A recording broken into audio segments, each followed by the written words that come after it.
Vamos a continuar con nuestra amiga Evelyn Cordero. Tenemos un enlace importante, Héctor, a esta hora de la mañana. Oye, porque justamente Evelyn, Evelyn, muy buenos días, bienvenida. Héctor por acá, ¿cómo estás? Hola, buenos días, William, Héctor, ¿cómo están? Muy bien, Evelyn, mira, William, te voy a contar. Evelyn trabaja en conjunto gracias a Fundación Itaú, que es gracias a la productora Vitruvio, ¿cierto?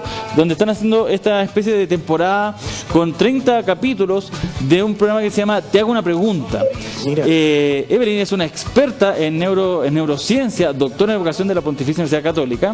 Así que hoy día conversamos, ya tenemos invitados de lujo, porque es ella justamente con otros profesionales que hacen estas cápsulas y que van ayudando de una manera mucho más lúdica a los niños a poder entender mejor y, por supuesto, saber cómo funciona el cerebro. Evelyn, no sé si hice bien la introducción, practiqué toda la noche para poder hacerlo. Sí, creo que dijiste otro nombre. Tengo una pregunta al programa. Tengo una pregunta. Que sale por TV Educa todos los días, claro. Tengo una pregunta y son 60 cápsulas. Mira. Así nos quitaste la mitad, pero está fantástico el resto. Yo vi 30 nomás. Yo vi 30, claro, por eso. Son 60 en este minuto. Se han hecho 60 cápsulas con 3 profesionales diferentes que abordan distintas áreas, entre ellas ciencias, matemáticas y medio ambiente fundamentalmente. Mira. Evelyn, tú estás en este momento geográficamente en Santiago, ¿no? Yo estoy en Santiago, probablemente estoy ahí con algo de desfase, sí. No, sí, es normal, y más con internet en esta fecha y en este horario, complicado en realidad, así que vamos a ofrecer la disculpa de antemano. Evelyn, bueno, la idea es que nos puedas poner un poco más en contexto con respecto a este programa, cómo llegó a ser tu participación en este tremendo proyecto. Sí. Mira, es un programa que parte de la base de algo que comparto, que es considerar a los niños las preguntas que ellos tienen y traen como algo prioritario. Entonces, lo primero que hace, creo yo, el programa es no subestimar, porque los niños hacen preguntas fantásticas, muchas de ellas muy complejas, y responderlas supone un tremendo desafío, porque la verdad es que para nosotros, personas expertas en distintas áreas, poder explicar cosas complejas a niños de alrededor de 9 años, que son el foco del programa, no es fácil. Entonces ellos plantean preguntas, yo estoy en el área de matemática, innovación y creatividad, esas son las preguntas que yo respondo, y me ha tocado responder cosas como qué son las ecuaciones, qué es la geometría, qué pasa cuando me aburro, y cosas por el estilo, que son preguntas que en general aparecen y que muchas veces tal vez no se encuentran las respuestas correctas o precisas en el hogar. Y además lo que hacemos en el programa, que me parece que también es un plus, no solo les hablamos o les contamos las posibles respuestas, sino que los invitamos a hacer experimentos o modelos de lo que ellos nos preguntan. Y lo interesante del programa también, a propósito que está hecho en pandemia, es que los recursos que sugerimos, o las formas en que mostramos o demostramos aquello que estamos diciendo, tiene que ver con buscar lo que está alrededor, con mirar alrededor en tu propia casa y por ahí descubrir qué es lo que me sirve para demostrar, no sé, la importancia de la simetría, por ejemplo, a través de mirar las características de una simetría, o aprender a comparar fracciones con barras de chocolate, o aprender, por ejemplo, a resolver una ecuación con bloques de Lego y cajitas de incógnita. Entonces lo estamos haciendo de una manera en que sea cercana y que permita que los niños y las niñas miren a su alrededor y ahí vayan encontrando también respuestas. Por otro lado, eso también facilita al padre, ¿cierto?, que están en la casa con todas estas demandas porque los niños aprendan.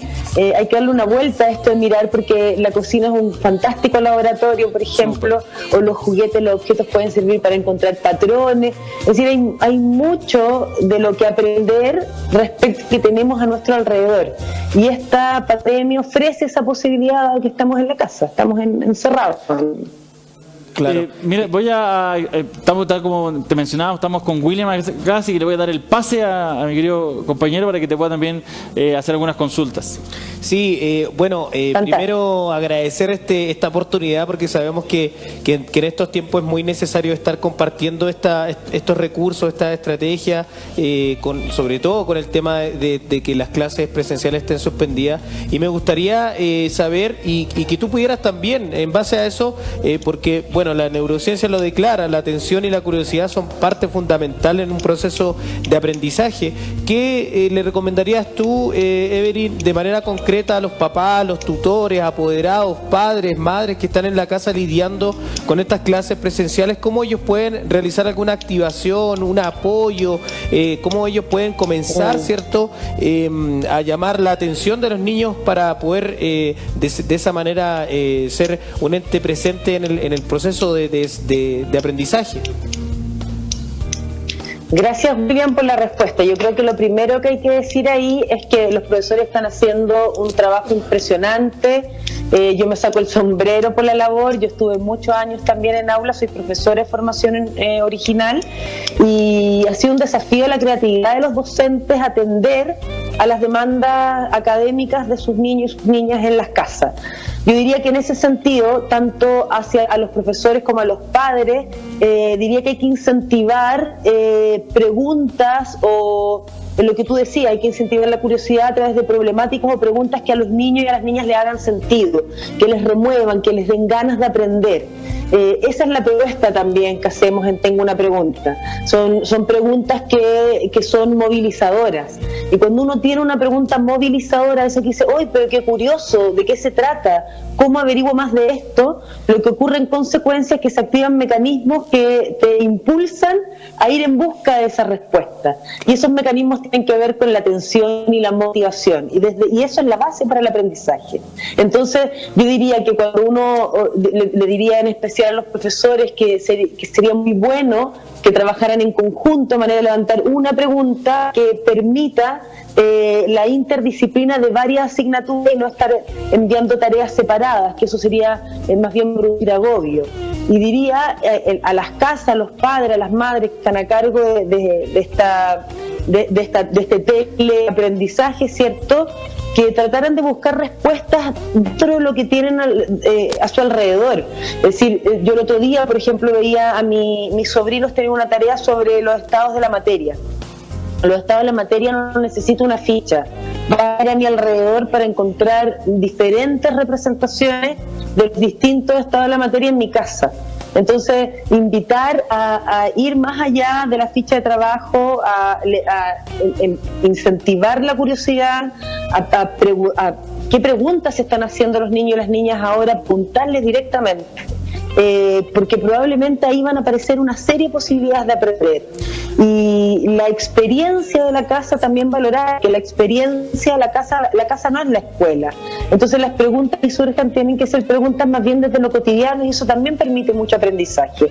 Lo que va a estar puesto ahora a prueba no es cuánto contenido curricular aprendí, sino cómo lidié con esta situación, con la situación de emergencia, ¿cierto?, que genera estrés, etcétera, y cómo fuimos capaces de salir adelante de todas las variables que hay en juego. Yo diría que hay que invitar primero, cuidar la información que los niños ven, el acceso a qué tipo de información tienen, y por otro lado preguntarles qué cosas les están llamando la atención. Tal vez quieren saber qué es un virus, tal vez quieren saber cómo funciona la vacuna, tal vez quieren saber cómo el computador resuelve o piensa cuando yo estoy hablando por WhatsApp o atendiendo una clase online. Es decir, te fijas, debe haber preguntas ahí que están en la mente de estos niños y estas niñas y que desde la casa se pueden ir resolviendo. Claro que sí. Yo diría que hay que preguntarles, hay que como levantar esas inquietudes que ellos tienen, porque si los niños y las niñas se están haciendo preguntas, porque ya tenemos la curiosidad. Claro. Y una vez que tenemos curiosidad, el resto para avanzar hacia el aprendizaje es simple.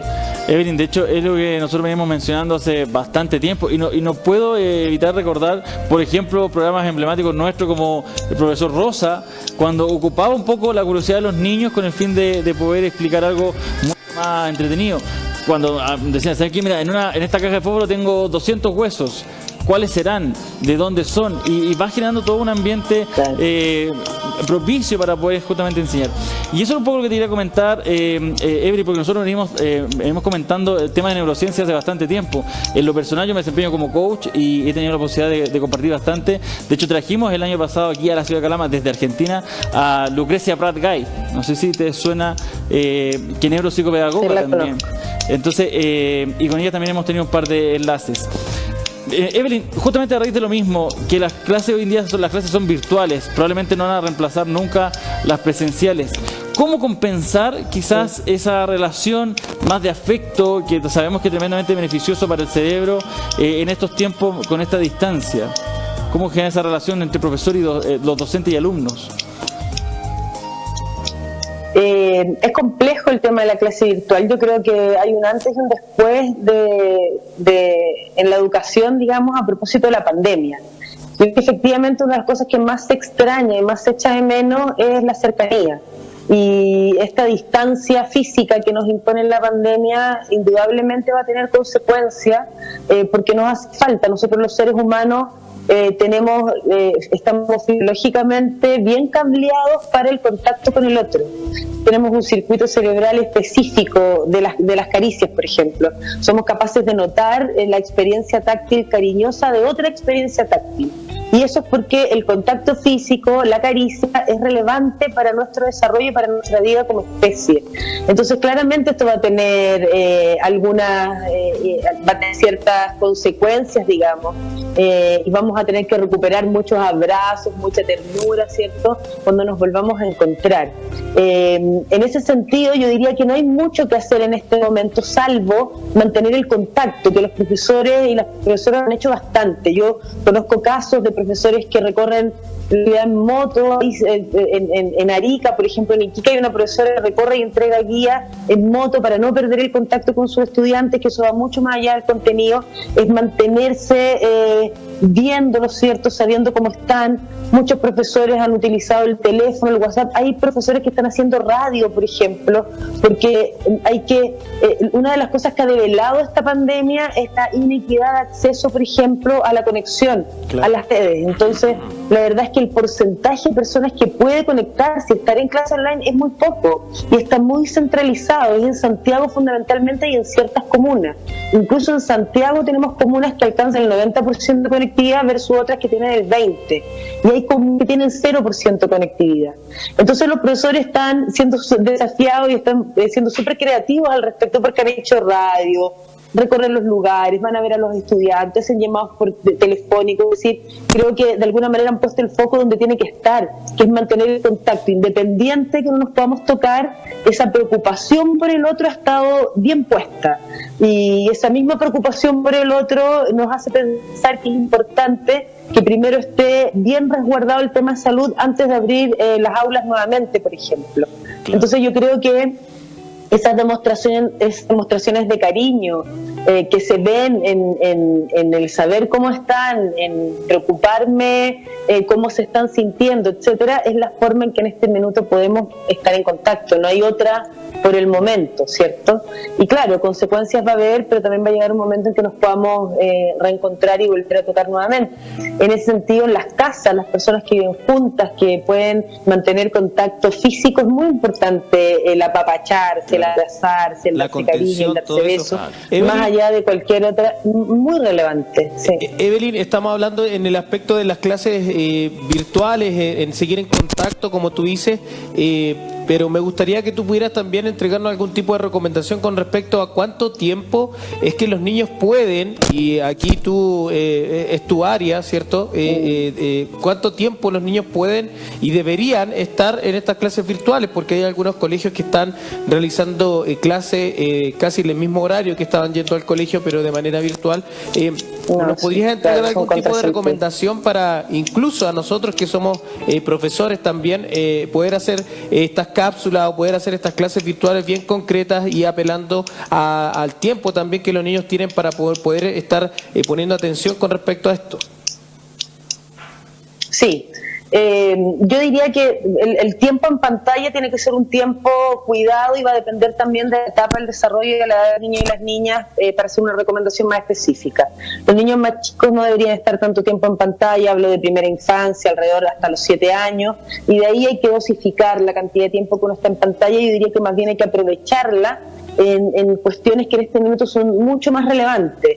Sé de experiencias de colegios, por ejemplo, que envían estas preguntas movilizadoras, es decir, hacen que los niños trabajen en sus casas resolviendo problemáticas que son relevantes en este momento y luego se juntan para espacios de retroalimentación.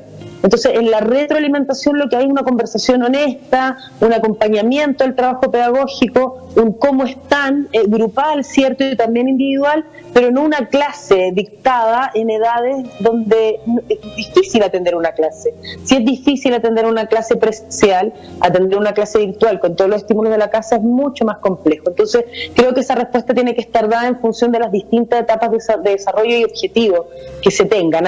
Ahí hace poco tiempo apareció una priorización curricular que rescata ciertos elementos del currículum que son los que se tienen que tener en cuenta, claro. Pero lo preocupante de eso es que muchas veces se produce un estrechamiento curricular, que es que se da prioridad a una o dos asignaturas que se consideran más relevantes.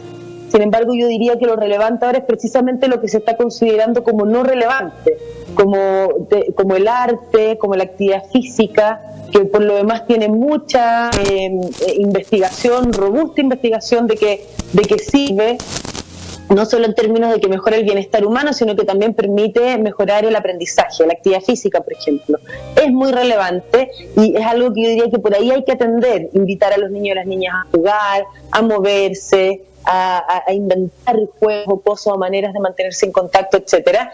Y esto del currículum, ¿cierto? Mirarlo en perspectiva respecto del contexto, qué está pasando. No vamos a perder un año, es decir, va a haber consecuencias respecto a lo que se tendría que haber aprendido, pero es una pandemia mundial. Entonces cosas luego van a poder nivelarse. Creo que hay que poner el foco en cómo nos estamos sintiendo, qué nos está pasando, y esas reuniones virtuales o espacios, centrarlo sobre todo en la comunicación y la retroalimentación, diría yo, que es como esta guía cercana y directa de cuánto se ha aprendido y qué más se necesita para aprender. Una consulta que tengo yo, ¿cómo está? Buen día, Evelyn. Sí. Habla José por acá. Una consulta directa, digamos, en relación, digamos, a los temas.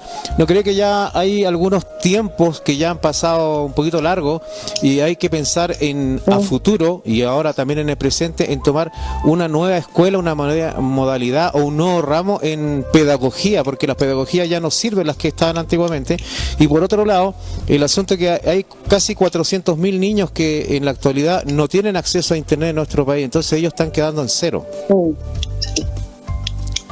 Sí, yo creo que suena acertado lo que dice José, por eso decía en un comienzo que no debemos hablar de clases virtuales, sino de clases no presenciales. No lo dije de esa manera, pero quise dar a entender que la conectividad no nos permite hacer clases virtuales. Es una fantasía que tiene que ver con los que tienen el privilegio de la conectividad, pero esa es la mayoría de los colegios o niños y niñas del país.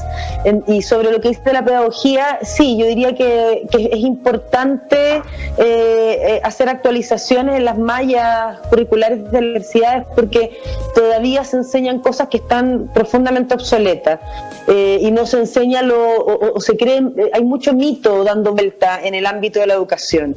Uno de los mitos que ha quedado más revelado hoy en día es esta idea de que los niños y las niñas son nativos digitales, por ejemplo.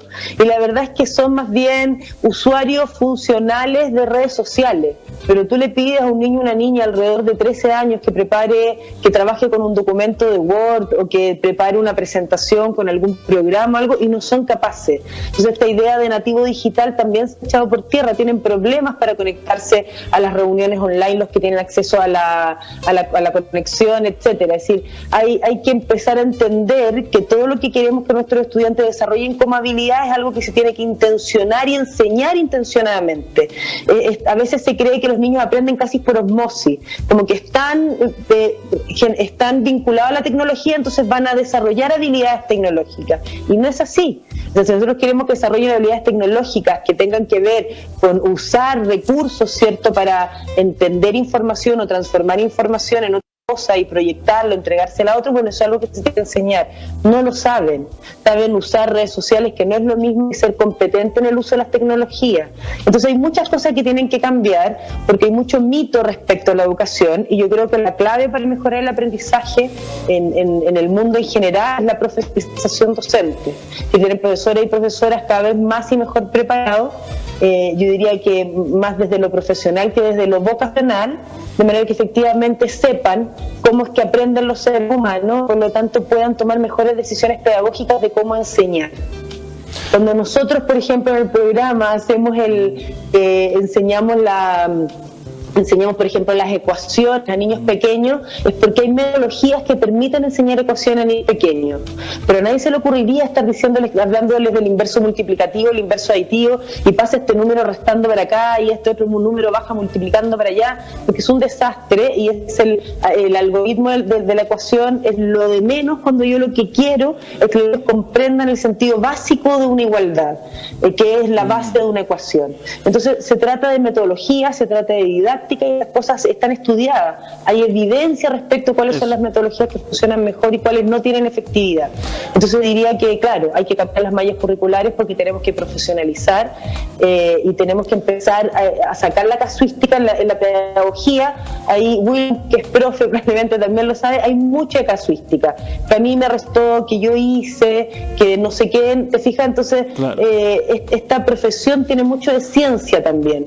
Y yo creo que en ese sentido los cambios a las mallas son fundamentales para empezar a mirar lo que es la evidencia respecto a cómo aprendemos los seres humanos, y eso mejoraría sustancialmente el aprendizaje también.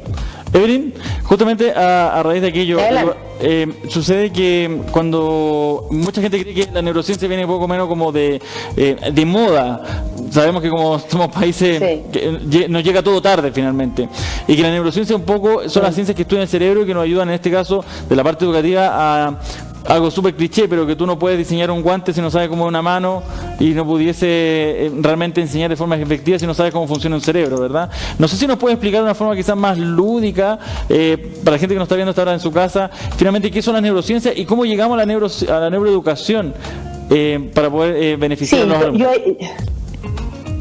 Yo ahí tengo una visión más crítica, que tiene que ver con que yo no creo efectivamente que la neurociencia pueda en este minuto decirle demasiadas cosas a la educación. No coincido contigo ahí, Héctor, en esa mirada, porque la verdad es que nosotros acá en Chile tenemos hay un laboratorio que hace neurociencia cognitiva de vinculación, pero hay muchas instituciones o personas que se arrogan la capacidad o la cualidad de poder hacer estos nexos, pero la verdad es que si tú hablas con cualquier neurocientífico o neurocientífica, te va a decir que es muy delicado decir que hay vínculos que se puedan establecer entre neurociencia y educación, porque lo que investiga la neurociencia no necesariamente conversa con la educación. Hay un neurocientífico chileno muy destacado, que es Pedro Maldonado, que escribe un libro que se llama ¿Por qué tenemos cerebro en la cabeza? Y él dedica todo un capítulo a hablar de neurociencia y educación, explicando que no necesariamente converge, porque las preguntas que atiende la neurociencia tienen que ver, la mayoría de ellos, con cuestiones más moleculares o biológicas, y la educación con cuestiones socioculturales. Hay un punto de convergencia, que es la neurociencia cognitiva, y en ese punto de convergencia, que es mínimo respecto de todo el ámbito de investigación de la neurociencia y todo el ámbito de investigación de la educación, en ese punto de convergencia es necesario tener cuidado de no prescribir, es decir, lo que ocurre. Por ejemplo, yo estudio la creatividad, procesos emocionales, etcétera, en un laboratorio, y en ese laboratorio tengo una persona sola con todas las variables controladas frente a un computador, que es que pasa el experimento, y estoy haciendo un registro electroencefalográfico. Yo no puedo trasladar los resultados de ese laboratorio a la sala de clases, porque la sala de clases hay una serie de otras variables que muchas veces pueden estar influyendo en los resultados. Hay un estudio interesante que se hizo en la Universidad Católica con Marcelo Marcela Peña dirigía una tesis, ¿cierto?, que es una neurocientífica también muy respetada en Chile, que también está en contra de esta idea de juntar neurociencia y educación de buenas a primeras, donde se veía que, por ejemplo, en un laboratorio los estudiantes tenían mejor comprensión lectora si a lo que estaban leyendo se le ponía una clave visual, que permitía que la atención se centrara mejor en lo que estaban leyendo. Cuando ese experimento se llevó a la sala de clases, no funcionó, y los resultados fueron contrarios, y es porque en la sala de clases ocurren fenómenos que en el laboratorio no se pueden controlar. Entonces es súper importante hacer esta distinción. Bueno. Cuando se quiere hacer vínculos entre neurociencia y educación, tienen que hacerse tiene que haber interdisciplina. Tiene que haber investigación educativa que permita probar que lo que ha funcionado en términos experimentales, en condiciones experimentales, efectivamente pueda funcionar en una condición de aula. Y eso de laboratorio al aula hay mucha diferencia. Soy más bien crítica de eso. Pero hay mucho interés de la gente en general, de los profesores en particular, por entender el cerebro, aunque para enseñar no necesariamente hay cosas que la neurociencia no puede decir, como cómo funciona la atención o la memoria, pero el resto las cosas son metodológicas y tienen que ver con investigación educativa. Entonces el problema con este interés que es relativamente creciente por el cerebro es que surgen los famosos neuromitos, que son malas interpretaciones de cómo aprendemos los seres humanos, y está lleno de eso. En educación hay muchísimo, desde que usamos el 10% del cerebro hasta que tenemos un cerebro creativo y lógico, y una serie de otros que a uno le parecen un poco burdos, pero que inundan las salas de clase y que los profesores creen mucho y que toman decisiones pedagógicas en función de ello, lo que es más lamentable aún.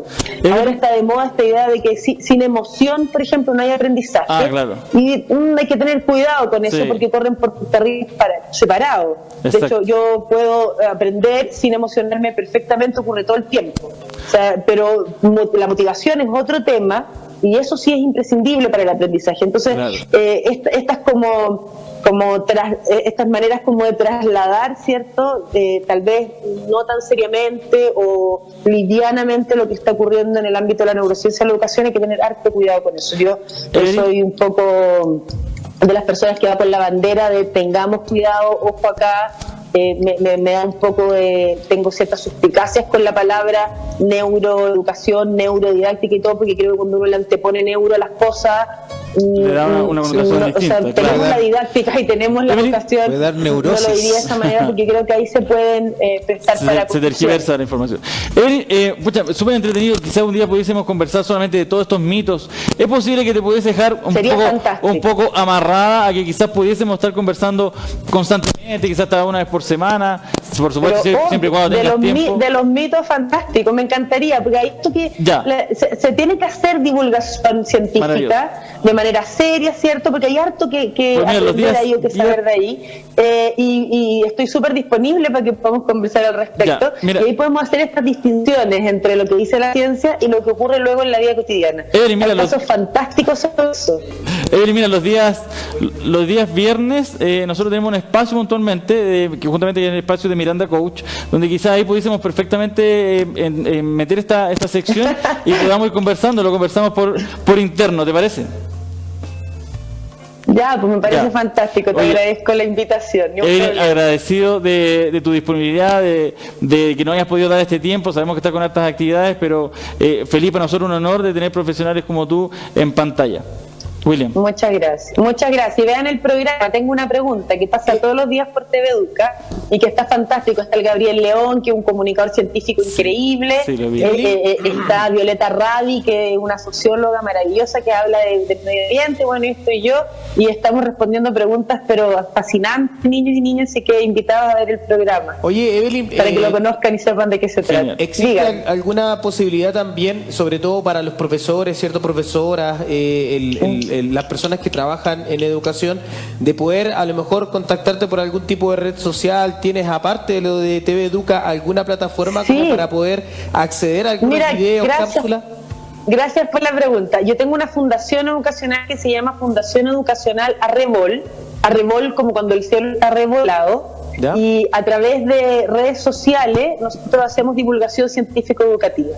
Y estamos todos los días y todo el tiempo subiendo material, tenemos varias charlas y videos también en YouTube. Hicimos el año pasado un simposio de neurociencia y educación, donde pusimos esta temática que acabamos de hablar con un sentido crítico, neurociencia y educación, e invitamos a personas como, bueno, Pedro Maldonado, que estuvo también Isabel Benque, una primatóloga destacada internacionalmente, y una serie de otros invitados donde pusimos este tema. Son actividades que hacemos de manera gratuita y abierta, porque además creemos que no tiene que haber acceso, barreras, digamos, de acceso al conocimiento. Y si ustedes nos siguen ahí en Fundación Educacional La Revol, van a poder ver que hay mucha información que estamos compartiendo todo el tiempo. Tenemos artículos sobre por qué es importante, por ejemplo, para aprender a leer o escribir, usar determinada letra. Bueno, y ahí también en La Revol estamos compartiendo los videos, las cosas que tienen que ver con el programa. Y tengo una pregunta, porque también es interesante ver cómo podemos hacer aproximaciones metodológicas de cuestiones que parecen complejas, pero no lo son tanto. Entonces, los invito a seguirnos ahí. Todas estas cosas que de alguna manera abordado, tocado, están puestas también ahí, estas mismas reflexiones, y hay mucha información de investigación científico-educativa que se puede llegar y sacar, digamos, gratis, sí, hecha con un equipo de personas del doctorado de la Universidad Católica de Chile, donde estamos haciendo divulgación, porque nos parece que es importante hacer divulgación. Solo por eso. Evelyn, entonces quedamos en eso, te contactamos para que podamos seguir conversando, debatiendo y podamos fantástico, utilizar las pantallas. ¿Te parece? Que tengas un muy lindo día y muchas gracias. Fantástico, Héctor, un gusto. Que estés muy bien. Chao, hasta luego, adiós. Muy bien. Chao. Bien, ahí teníamos entonces a Evelyn Cordero, que el día de hoy nos estaba contando un poco de neurociencia y de estas cápsulas tan entretenidas que están ahí a disposición de todos, William.